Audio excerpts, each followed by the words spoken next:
Halo semua, kembali lagi di Waktunya Berfisika bareng Sel Aerobros. Jadi kali ini kita masih bahas soal Simaku ini. Yuk kita bedah soalnya. Jadi di soal ini ada sistem katrol dan juga benda. Nah, jadi kalau melihat soal kayak gini, teman-teman yang pertama kali harus pahami adalah gimana gayanya bekerja dan juga gaya apa saja yang bekerja gitu ya. Atau diagram benda bebas, diagram gaya. Kita perlu menggambarkan itu dulu. Jadi untuk ini, jadi kita kalau ada tali ada tegangan tali T1 dan juga T2. Kemudian ada gaya gesek F, karena tadi di soal mention tentang K. Kemudian ada gaya normal yang tegak lurus ke arah permukaan, dan juga ada gaya berat ke bawah, M1G besarnya. Nah, sedangkan juga M2 ada M2G. Kemudian karena katrolnya bermassa, kita tinjau katrol nih. Nah, di katrol kita misalkan gambarkan nih. Kita gambarkan kalau dari segi katrol itu gayanya yang bekerja seperti apa sih. Nah, di katrol ini itu kita lihat bahwa ada tegangan tali T1 dan juga T2. Misalkan katrol berjari-jari R ya. R. Oke, sekarang kita sudah bisa menggambarkan gayanya. Sekarang kita coba melihat apa yang ditanyakan di soal, yaitu energi katrol. Karena katrol itu hanya berputar, jadi energinya yaitu hanya berupa energi kinetik dari rotasi, yaitu setengah kali I omega kuadrat. Di mana I-nya itu akan sama dengan setengah mr kuadrat, karena dia silinder cincin pejal. Mr kuadrat, kemudian omega itu akan sama dengan V atau kecepatan dibagi R. R ini adalah jari-jari. Oke, R-nya kita bisa coret karena dia sama, sehingga kita bisa dapatkan itu 1/4 M V kuadrat. Nah, dari yang di persamaan ini, M diketahui nih. Sekarang yang tidak diketahui yaitu V. Bagaimana cara mencari V? Kita kembali mengingat kinematika. Di kinematika kita tahu bahwa ada percepatan adalah laju perubahan kecepatan terhadap selang waktu tertentu, di mana delta V itu V dikurang V0, kecepatan saat T dikurang kecepatan mula-mula, T dikurang T0, delta T. Nah, V0-nya dari keadaan diam ya. Di soal diketahui dia dari keadaan diam. Sehingga bisa dituliskan V dikurang 0 dibagi T dikurang, kita asumsikan dia mulai dari T sama dengan 0, T0 sama dengan 0. Maka didapatkan V per T nih. Sehingga kita bisa dapat V, yaitu A dikali T. Nah, V ini nanti akan kita substitusi ke sini. Tetapi kita belum dapat A ya, belum ada. Nah, A itu erat kaitannya dengan hukum 2 Newton. Hukum 2 Newton ini nanti akan mendapatkan A. Oke, kita sudah tahu gayanya, kita sudah tahu apa goals kita, yaitu mencari V mencari A. Ya, sekarang kita masuk ke hukum Newton. Kita meninjau gaya dari masing-masing benda. Oke, sekarang kita meninjau hukum 2 Newton dari masing-masing benda, yaitu mulai dari M1. Nah, di M1 ini kita punya sigma F dalam arah X atau horizontal, yaitu sama dengan M1 dikali A, di mana arah positif yaitu arah ke kanan gitu ya. Nah, arah ke kanan itu ada T1 dikurang gaya gesek, itu akan sama dengan M1 dikali percepatan.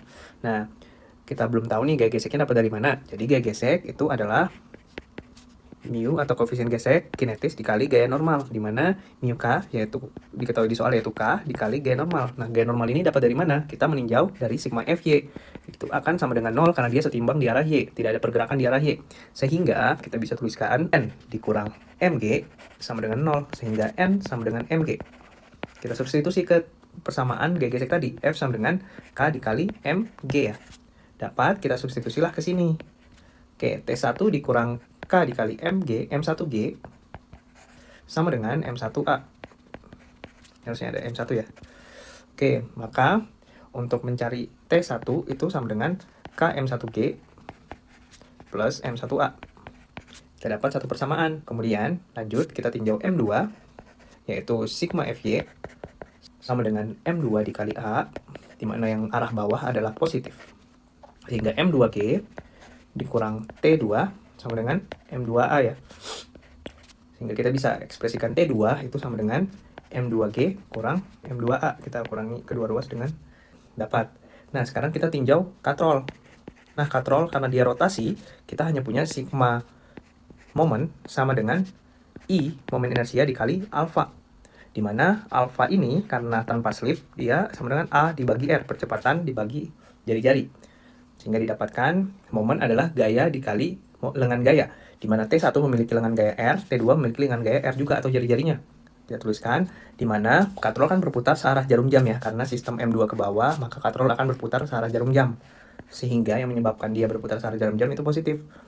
T2 karena dia membuat katrol berputar searah jarum jam, dikali jari-jari, dikurang T1 dikali jari-jari. Dia kurang karena T1 itu menarik dia katrol untuk berputar berlawanan jarum jam, jadi dia negatif. sama dengan I tadi, yaitu setengah MR kuadrat kali A per R. Alfa kan A per R ya. Kita harus ekspresikan dalam percepatan. Oke, karena kedua ruas punya R, kita bisa bagi coret, sehingga kita bisa dapatkan T2 kurang T1 sama dengan setengah MA. Nah, kita sudah dapat ekspresi T2 dan T1 dari hukum 2 Newton tadi. Kita tinggal substitusi ke sini. Jadi dapat, kita lanjut ke sini.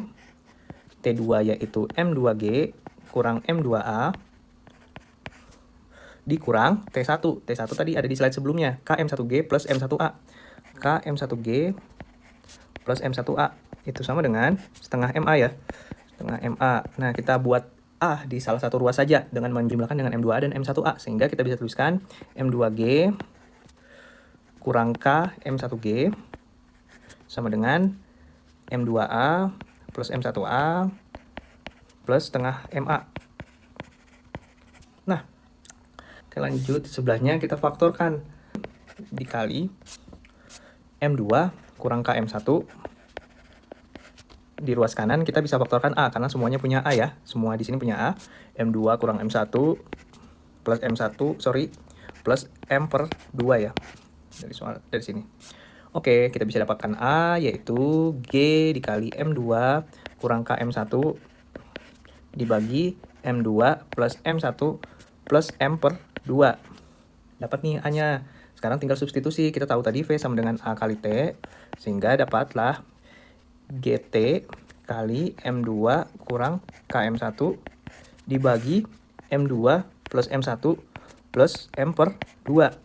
Dapatlah persamaan V, sehingga kita substitusi ke persamaan energi tadi. Kita tahu bahwa energi tadi kan 1/4 MV kuadrat ya. Di slide yang awal. Sehingga 1/4 kali M kali V kuadrat. Yaitu ini, GT M2 kurang KM1 bagi M2 plus M1 plus M per 2 dikuadratkan. Bisa dituliskan bahwa E sama dengan 1/4 M GT dikuadratkan, yaitu kita keluarkan jadi G kuadrat T kuadrat dikali M2 kurang KM1 dibagi M2 plus M1 plus M per 2 kuadrat. Oke, kita sampai di penghujung jawabannya. Sehingga dari opsi, yaitu jawaban yang paling tepat adalah E ya. Nih.